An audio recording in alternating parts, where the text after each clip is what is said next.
Guys, welcome back to my YouTube channel UPSC lovers. तो कैसे हैं आप सब और कैसी चल रही है आप लोगों की तैयारी। आई होप आप लोगों की तैयारी बहुत अच्छी चल रही होगी। तो गाइस, आज मैं आपको बताऊंगी मेंस में आपको आंसर राइटिंग कैसे करनी है, कैसे वो पॉइंट हैं जो आपको फॉलो करने हैं, जिससे कि आपकी राइटिंग स्किल इतनी अच्छी हो जाएगी, स्पीड अच्छी हो जाएगी और आप पे एक भी क्वेश्चन गलत नहीं होगा। बस वीडियो स्किप मत करना, क्योंकि वीडियो में ज़्यादा बड़ी रखने वाली नहीं हूँ। तो वीडियो एंड तक देखना। चैनल को सब्सक्राइब नहीं किया तो सब्सक्राइब करें। कमेंट में ज़रूर बताना गाइस कि कैसा लगा मेरा समझाने का तरीका। तो बता देना, बेल आइकन दबा लेना, क्योंकि एक दो दिन छोड़ के मैं हर रात को 9 बजे लाइव आती हूँ। तो आपके जो भी डाउट है स्टडी से रिलेटेड आप पूछ सकते हो, एनी क्वेश्चन। तो गाइस स्टार्ट करते हैं, आपका ज़्यादा टाइम ना लेते हुए, कि मेंस आंसर राइटिंग आपको करनी कैसे है। अगर आप न्यू स्टूडेंट हो, यहाँ पे लिख के बता दे रही हूँ इसको छोड़ के, अगर बिल्कुल न्यू हो, आपने कुछ भी नहीं लिखा है, तो गाइज आपको ये करना है कि न्यू स्टूडेंट के लिए सबसे ज्यादा है ओल्ड क्वेश्चन का एनालिसिस। ओल्ड क्वेश्चन है यानी कि पुराने जो क्वेश्चन है, सबसे पहले डेली में आपको स्टार्ट डेली का रूटीन बता रही हूँ कि अगर आप न्यू हो बिल्कुल तो पुराने पेपर उठाइए और आप देखकर, मैं नहीं कह रही आप बिना देखे करो, आप देखकर क्वेश्चन लिखो, जितना हो जाए देख के लिखो। जैसे अगर मान के चलिए आपने एक टाइम टेबल बनाया है, कितना डेली का आपका है, डेली का आपका 5 क्वेश्चन का टाइम टेबल है, मान के चलो।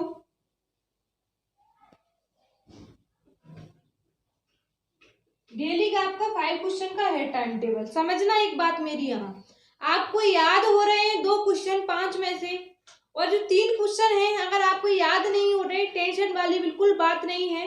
5 को लिखो, देख कर लिखो। एक बार लिखा, 2 बार लिखा, तीसरी बार में अपने आप स्पीड इतनी अच्छी हो जाएगी आपकी। आप देखना, एक बार इस पॉइंट को करना। ये तो है बेसिक सा। अब यहाँ पे आपने देखा होगा मैंने कुछ पॉइंट लिखे हैं, पहले इनको देख लेती हूँ, उसके बाद मैं आपको बताऊंगी। सबसे पहले क्या लिखा हुआ है, प्रमाणिकता, यानी कि क्वेश्चन को, अपना जो क्वेश्चन है वो प्रमाणित होना चाहिए। कि जैसे कि मान के चलिए, प्रमाण का मतलब क्या है मैं आपको यहाँ बता दे रही हूँ, समझा दे रही हूँ कि प्रमाण का मतलब क्या है गाइस।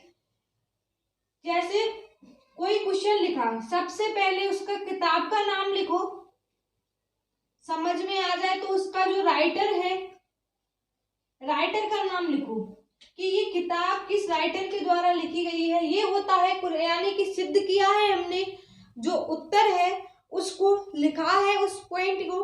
तो सबसे पहले अगर कोई बुक है, अगर एक्स्ट्रा पॉइंट आप लिख दोगे तो अच्छे मार्क्स मिल जाते हैं। क्वेश्चन का प्रमाणित होना बहुत ज्यादा जरूरी है, क्योंकि जो हमारी जो कॉपी चेक करते हैं, जो टीचर होते हैं, वो ऐसा आंसर लिखो कि वो मजबूर हो जाए आपका क्वेश्चन पढ़ने के लिए। क्योंकि गाइज मेंस का रिजल्ट उनके हाथ में होता है, हमारे हाथ में बिल्कुल नहीं। तो क्वेश्चन ऐसे लिखना है, और किसी भी नोट से पढ़ो, any notes any books, no doubt. लेकिन आपको करना ये है कि उसमें भी आपको ऐसे पॉइंट लिखने हैं कि लैंग्वेज आपकी हो, ना कि बुक की, ना ही किसी कोचिंग वाले नोट्स की। लैंग्वेज आपकी अपनी होनी चाहिए। उत्तर में जो आप लिख रहे हो आंसर राइटिंग में, थ्योरी में लैंग्वेज आपकी अपनी होनी चाहिए। सेकंड पॉइंट है, लिखा है मैंने, जितना प्रश्न में पूछा गया हो उतना ही उत्तर दें। मोस्ट है ये गाइस, ये मान के चलिए कि अगर मेंस में सबसे ज्यादा है तो ये वाला जो मैंने लिखा है पॉइंट बहुत ज्यादा इंपॉर्टेंट है। क्योंकि कभी कभी एक्साइटेड होते हैं हम लोग, जैसे मान के चलिए आपने ज्योग्राफी में कोई अच्छा सा सौरमंडल वाला जो टॉपिक है, हमें बहुत अच्छा है, मतलब हमारा फेवरेट है, वर्ल्ड ज्योग्राफी का जो हमारा टॉपिक है, टॉपिक हमारा फेवरेट है। हमने क्या किया, क्वेश्चन आया है कितने में, 3 मार्क में, समझना मेरी बात को, यहाँ पे 3 मार्क में यहाँ क्वेश्चन आया, और हमने करा क्या उसको, क्वेश्चन को, कि इतने ज्यादा हम एक्साइटेड है उस टॉपिक को लेके कि एग्जामिनर ने पूछा है ओनली सूर्य ग्रहण के बारे में, समझना, ये सूर्य के बारे में पूछ लिया, उपसौर अपसौर होते हैं, चंद्र ग्रहण के बारे में कुछ भी पूछा, एनी क्वेश्चन पूछ लिया उन्होंने, हमने वहां पे एक्स्ट्रा फैक्ट अपने लगा दिए, क्योंकि हमें टॉपिक याद है, हमारी भी गलती नहीं है। लेकिन ये गलती कहाँ होता है, जब मेंस की जो राइटर है, हमारी जब कॉपी चेक होती है तो वहीं पे गाइस हमारे मार्क्स काट लिए जाते हैं, क्योंकि वो क्वेश्चन में उसने नहीं बोला कि आप ज़्यादा लिखो। गलती हम कर रहे हैं, क्योंकि हम उस टॉपिक को लेके इतने ज़्यादा खुश हैं कि चलो एक आध पॉइंट और एक्स्ट्रा डाले दे रहे हैं इसमें। तो ऐसा बिल्कुल मत करना। फैक्ट है, जितना प्रश्न में पूछा गया हो, यानी जितना क्वेश्चन हमसे पूछ रहा हो, आंसर सफिशिएंट उतना देना है। और आंसर ऐसा देना है कि जो एग्जामिनर है, हमारी कॉपी चेक करने वाला, हमारा उत्तर पढ़ने के लिए बिल्कुल मजबूर हो जाए। अच्छा लिखना है, प्रमाणित क्वेश्चन होना चाहिए। 2 पॉइंट हो गए क्लियर। तीसरा है क्वेश्चन का संतुलन, लेवल क्वेश्चन का। तो संतुलन गाइस कैसा होना चाहिए कि ऐसा नहीं है कि शुरू में आपने लिख दिया बहुत अच्छा, जब लाइन खत्म हो रही है तो बिल्कुल मरी सी हालत हो रही है। क्वेश्चन ऐसा होना चाहिए कि बिल्कुल एंड तक पढ़ा हो। संतुलन एक बराबर का होना चाहिए क्वेश्चन का, जो हम आंसर लिख रहे हैं उसका, चाहे 3 मार्क में लिखो, 5 मार्क का लिखो, जितने भी आप उत्तर लिख रहे हो। मैं नहीं बोली लघु उत्तरी लिखो, दीर्घ उत्तरी लिखो, अति लघु उत्तरी लिखो, लेकिन उत्तर का आंसर ऐसा होना चाहिए, संतुलन एक बराबर में बिल्कुल होना चाहिए, जिससे कि आपका अगर आंसर शुरू में पढ़ा जा रहा हो तो बिल्कुल एंड तक। तो इससे क्या है, आपको जो मार्क्स होते हैं अच्छे मार्क्स मिलते हैं। बिल्कुल ये बात है, परफेक्ट है। देख लेना, किसी भी अगर आप कोई कोचिंग पे जा रहे हो, कोई भी आपको समझाएगा तो ये पॉइंट जरूर बताएगा, क्योंकि इनके आधार के बिना अगर आप आंसर राइटिंग की प्रैक्टिस कर रहे हो गाइस तो आप नहीं कर सकते। 3 पॉइंट हो गए। फिर है विस्तार। तो विस्तार का है सेंस ये है विस्तार का कि जैसे कोई क्वेश्चन है, समझना उसको। विस्तार इसलिए बता रही हूँ, या किसी ने चंद्रगुप्त मौर्य के बारे में ही पूछ लिया, तो विस्तार से पहले आप जन्म ही लिखोगे, जन्म से पहले मृत्यु नहीं लिख दोगे उनकी, ना ही उनका शासन लिख दोगे। उनके द्वारा जो करे हुए युद्ध है वो आप नहीं लिख सकते, उन्होंने अच्छा काम किया है वो नहीं लिख सकते। विस्तार का मीन्स ही होता है शुरू से लेके एंड तक। तो जो आपने उत्तर में लिखा है सबसे पहले स्टार्टिंग से फिर जो चीजें हैं, जिस जगह के लिए बनाई गई हैं, जो पॉइंट है हमें वहां रखना है, आपको उसके लिए वो विस्तार से वही सीक्वेंस में बिल्कुल लगाना होगा। इसीलिए गाइस ये पॉइंट को आपको बहुत ज़्यादा याद करके रखना है। आप चाहो तो इन जो मैंने जो पॉइंट लिखे हैं इनको आप अपनी नोटबुक में या किसी थोड़ा सा पेज हो खाली उसमें लिख लेना जब आप आंसर राइटिंग। लास्ट में आपको बताऊंगी इसके अदर में, इसके बाद आप क्या कर सकते हैं, कैसे अपना उत्तर जो आंसर है और अच्छा कर सकते हो। उसके बाद में है परिधि, क्वेश्चन की परिधि। तो क्वेश्चन की परिधि ये होनी चाहिए गाइज कि सबसे पहले क्वेश्चन का लेवल है बिल्कुल सही टाइप में होना चाहिए। एक एक आपका अक्षर है, परिधि का मीन्स ही होता है एक एक अक्षर है बिल्कुल सीक्वेंस लेवल में, सही आंसर बिल्कुल सफिशिएंट, जितने लाइन में उत्तर मांगा गया हो, इन तीनों का मीन्स ही है गाइज। ये तीनों पॉइंट है चारों, ये है आपका परिधि। इसके चारों को मिला के समझिए ये पूरा परिधि का ही मीन्स है। तो जितना अगर एग्जामिनर आपसे पूछ रहा है तो उसका विस्तार, संतुलन, जितना प्रश्न पूछा गया हो उतना उसका उत्तर ये आप में होना चाहिए बिल्कुल। और प्रमाण पॉइंट बना के लिखना है क्वेश्चन एक एक करके, लाइन ज्यादा नहीं लिखने जितना मान के चलिए 3 मार्क का प्रश्न है, आपको भी पता है, इसको आप ज्यादा नहीं लिख सकते, समझना मेरी बात। तो यहाँ पे उसकी सही परिधि होनी चाहिए उत्तर की, कि लिखा कैसे, उसने प्रश्न में पूछा क्या है वो लिखो सही बिल्कुल, लेकिन सीक्वेंस में होना चाहिए। संतुलन प्रश्न का सही वही का वही बना रहना चाहिए, जिससे कि आपके मार्क्स नहीं कट सकते, गारंटी है 101% इस बात की। अगला है भाषा में गुण। तो ये बात सही है, मैंने कहा था पहले ही बोल दिया, भाषा का गुण का मतलब यही है कि अपनी लैंग्वेज, अगर आप किताबी लैंग्वेज लिखोगे तो आंसर, कोई एग्जामिनर कोई पागल आदमी नहीं बैठता वहां पे, वो जाने कितने पेपर दिए कितने, वो बहुत इंटेलिजेंट होते हैं गाइज, उनके हाथों में लाखों बच्चों का कॉपी रहती है उनके हाथों में। तो हर कोई, आपको पता है टॉपर की कॉपी चेक कर लेना आप। आंसर राइटिंग ऐसा नहीं है कि राइटिंग बहुत ज्यादा ही अच्छी होनी चाहिए, लेकिन आप किसी भी जो टॉपर है कोई, उसकी आप कॉपी देख लेना एक बार।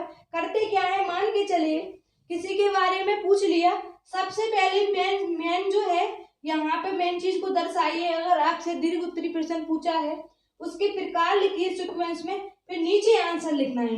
मतलब हर, अगर आप पे पॉसिबल हो सके चाहे डायग्राम उसका हो चाहे ना हो, लेकिन अगर नहीं है डायग्राम, किसी के बारे में पूछा है कि इसके हमें प्रभाव बताइए, मान के चलिए साइंस का क्वेश्चन है टिंडल प्रभाव हमें बताइए, सबसे पहले बीच में लिखो उसको, फिर उसके नंबरिंग डालो कि ये है, इससे हमें ये फायदे होंगे, ये इसके लाभ है, ये इसके प्रभाव है, यानी मतलब जो उसका उत्तर हो वो आपको ऐसे समझा के लिखने चाहिए।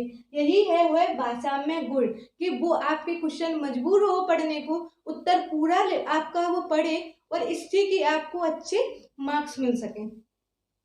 सबसे मोस्ट है शुद्धियाँ, क्योंकि अगर आपने हिंदी लिटरेचर लिया है यानी कि हिंदी साहित्य, तो हिंदी की अशुद्धियाँ हैं गाइस, तो मार्क्स बहुत कम मिलेंगे, ये बात लिख लेना। तो आपको हिंदी में शुद्धियाँ बहुत है, क्योंकि आपको पता है विराम चिन्ह, कोमा, प्रश्नवाचक चिन्ह, ये आपको पता है, हिंदी की जान है ये सब। आपको ये आपने भी पढ़ा होगा ग्रामर में। तो ये चीजें अगर आपने हिंदी में ध्यान नहीं दिया, लैंग्वेज में ध्यान नहीं दिया, तो इसी से तो मार्क्स कटते हैं। हम लोग बोलते हैं हिंदी मीडियम में मार्क्स अच्छे नहीं मिलते, तो कुछ हमारी भी गलतियां रहती हैं। शुद्धियां हैं, कोमा की है, प्रश्नवाचक चिन्ह की शुद्धियां हैं। अगर कोई शब्द है थोड़ा कठिन होता है तो मात्राओं की हमें शुद्धि, जो अशुद्धि हो जाती है मात्राओं की, शब्द सही नहीं लिखे होते, इस वजह से हमारे मार्क्स काट लिए जाते हैं। और ये शुद्धि भाषा में जब होती है, जितनी ज़्यादा प्रैक्टिस उतनी अच्छी आपकी भाषा में शुद्धि होगी, आपकी लैंग्वेज बहुत अच्छी होगी, राइटिंग स्किल अच्छी होगी, राइटिंग की स्पीड अच्छी होगी। लास्ट है शब्दावली। तो शब्दावली का मतलब यही है, ध्यान करो वो बातें जब हम 10th क्लास में या 12th में थे और यहाँ लिखते थे प्रस्तावना, आपने देखा होगा जैसे कि अपन ने बंडल ऑफ साइंस का या पर्यावरण का कोई निबंध लिखा, समझना है पर्यावरण प्रदूषण का, तो हम ऐसे ही तो करते थे, नंबरिंग डाली यहाँ पे, यहाँ उसके पॉइंट लिखे। तो यही है शब्दावली। अगर बड़ा क्वेश्चन आ गया, पहला है डायग्राम नहीं दिया, कोई टेंशन वाली बात नहीं है, डायग्राम को डालो बीच में, यहाँ कुछ लिखा है, मान के चलिए भूगाज कोई अभिलेख है, समझना गाइस इस बात को, यहाँ लिखा बीच में। अब इसके टाइप लिखो, नंबर 1, नंबर 2, नंबर 3, नंबर 4, फिर उसको डिटेल में ले जाना है। तो इससे क्या है, आपके मार्क्स आप खुद देख लेना एक बार इस चीज को। अब है गाइस, ये फैक्ट है। अब मैं कुछ आपको बताऊं अपनी तरफ से कि अगर आप कोई क्वेश्चन पढ़ रहे हो, मेहनत करनी पड़ेगी, बिना मेहनत के गाइस कुछ नहीं होगा। समझना, अगर आपने कोई क्वेश्चन पढ़ा तो आप इतना ज़्यादा नेट से देखो, गूगल से देखो, उस क्वेश्चन की बुक में देख लिया, एक बुक सफिशिएंट नहीं होती, क्योंकि आप दुनिया की कोई भी ऐसी बुक ले लेना, 10% गलती हर बुक्स में होती है, गलतियां नहीं होती तो ओनली अगर हमारे खुद से हाथ से बनाए हुए नोट्स से, क्योंकि जब हम नोट्स बनाते हैं तो हम 10 जगह चेक करते हैं उसको कि कहीं ये गलत तो नहीं लिखा। किसी की अगर डेट लिखी है तो आपने देखा होगा, हम भी चेक करते हैं 10 जगह कि कहीं इसकी डेट गलत तो नहीं दे दी, क्योंकि वो आप पे गलती हो जाती है। और इसीलिए आपने देखा होगा कि ये जो सिविल सर्विस एग्जाम है, या मान के चलिए राज्य स्टेट लेवल एग्जाम है, तो आपको 1 ईयर का समय इसीलिए मिलता है। ये क्यों नहीं लेते 6 महीने है एग्जाम, क्यों नहीं लेते ये 2 महीने में, क्योंकि इनका टाइम आपको इसीलिए दिए जाता है कि आप अपनी तैयारी बहुत अच्छे से कर सकें। तो आपको अगर कोई आप उत्तर लिख रहे हो तो ज़्यादा से ज़्यादा उसकी जानकारी नेट से निकालो। फिर अगर आपके पास में मान लिए बहुत ज़्यादा फैक्ट हो गए, फिर जब एग्जाम आया, समझना बड़ा क्वेश्चन आया या छोटा, उसमें से आपने जो आपने खुद से जानकारी ली है वो फैक्ट लिखे, गाइस गारंटी मेरी है मार्क्स एक भी नहीं कटेगा, क्योंकि खुद की लैंग्वेज, खुद के बनाए हुए नोट्स, और आपके मार्क्स नहीं कट सकते। ये बातों का रख लेना यार और तैयारी करना।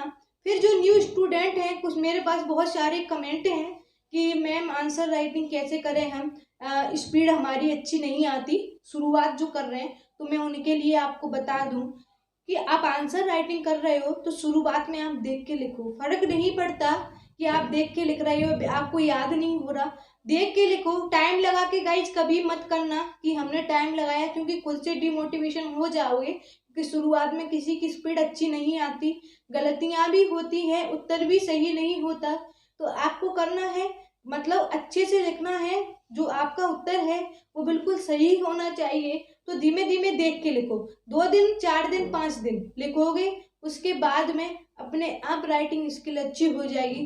पुराने पेपर का एनालिसिस शुरू में भी बताया, अभी भी बता रही हूँ, जो पुराने पेपर हैं प्रीवियस ईयर के पेपर, उनको जरूर लिखो। हो सके तो हर राज्य की क्वेश्चन निकाल लो, उस राज्य का छोड़ दो, जैसे मान के चलो एमपी का लिख रहे हो, एमपी जी के छोड़ो, अदर में तो है जो वर्ल्ड ज्योग्राफी है, इंडियन ज्योग्राफी है, हिस्ट्री है, पॉलिटी है, ये क्वेश्चन तो ये तो इतिहास बदल नहीं जाएगा, ना पॉलिटी बदलेगी, ना हमारा संविधान बदलेगा। तो ये आपको पुराने पेपर लगाना है। और डेली का एक है सबसे मोस्ट इम्पोर्टेंट है गाइस, पेन। अपना पेन पहले ही सिलेक्ट कर लेना, क्योंकि इससे क्या है, मोर देन हमारी स्पीड ये पेन ही करता है इस पे। क्योंकि अगर आपने बदल लिया पेन, समझना इस बात को, बदल के रखा पेन को, तो ये मान लेना कि आपने जैसे आज लिखा ये पेन से, इससे लिख रहे हो आज, समझना, दूसरे दिन दूसरा ले लिया, तो इससे गाइस बहुत ज़्यादा इफेक्ट पड़ेगा आपकी मेंस आंसर राइटिंग पे। एक पेन चूज कर लो, हो सके तो वो करना रबड़ लगी रहती है क्योंकि यहाँ पे निशान नहीं पड़ता उंगलियों पे, तो उसका पेन का होना चाहिए। फिर आपने जो मतलब अपना सब्जेक्ट लिया है, उस सब्जेक्ट अपना होना चाहिए, क्योंकि मेंस में 500 नंबर का उसी का क्रेज रहता है। तो वो अपना अलग से पहले ही दिन, जिस दिन आप यूपीएससी की तैयारी शुरू कर देते हो, उसी दिन से हमारा सब्जेक्ट वो होना चाहिए बिल्कुल सही उस सब्जेक्ट का, उस पर अपनी तैयारी करो। और मैथ्स का सबसे अच्छा फंडा है guys daily answer writing practice. मैं नहीं कह रही आप 3-3 4-4 घंटे करो, शुरुआत में आप आधा घंटा, धीमे धीमे टाइम बढ़ाओ, फिर 1 से 2 घंटे डेली करो। ऐसा नहीं है अगर प्रीलिम्स पढ़ रहे हो कोई बात नहीं है, प्रीलिम्स के लिए आप फैक्ट लिखो, वो भी आंसर राइटिंग ही है। इन बातों का जरूर याद रखें।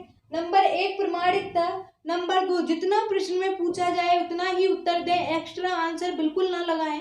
भले आपको आ रहा है, बहुत अच्छी बात है आपको आ रहा है, क्योंकि जो आपको आ रहा है वो आपके लिए दीर्घ उत्तरीय प्रश्न में काम आएगा, नहीं तो इंटरव्यू में काम आएगा। क्योंकि पढ़ाई कभी बेकार नहीं जाती, पढ़ा हुआ कभी वेस्ट नहीं जाता।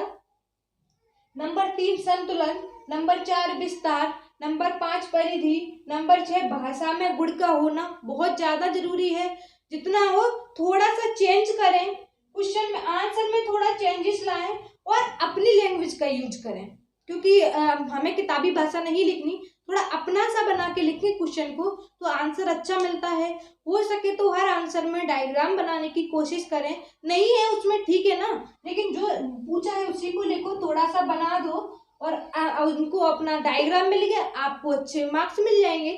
फिर है यहाँ पे शुद्धियाँ और शब्दावली। तो ये हुई गाइज मेंस की बात क्लियर। इन चीजों को फॉलो करना, अगर उसके बाद भी आपके मार्क्स कटते हैं तो मेरा चैनल कहीं नहीं जा रहा, लाइव आती हूँ। पूछ सकते हैं कि मैम इतना करने के बाद भी हमारी स्पीड अच्छी क्यों नहीं हो रही, ऐसे ही और टाइम लगा के गाइज कभी भी मत करना आंसर राइटिंग की प्रैक्टिस। तो मिलेंगे अगली वीडियो में, कमेंट में जरूर बताना। Thank you.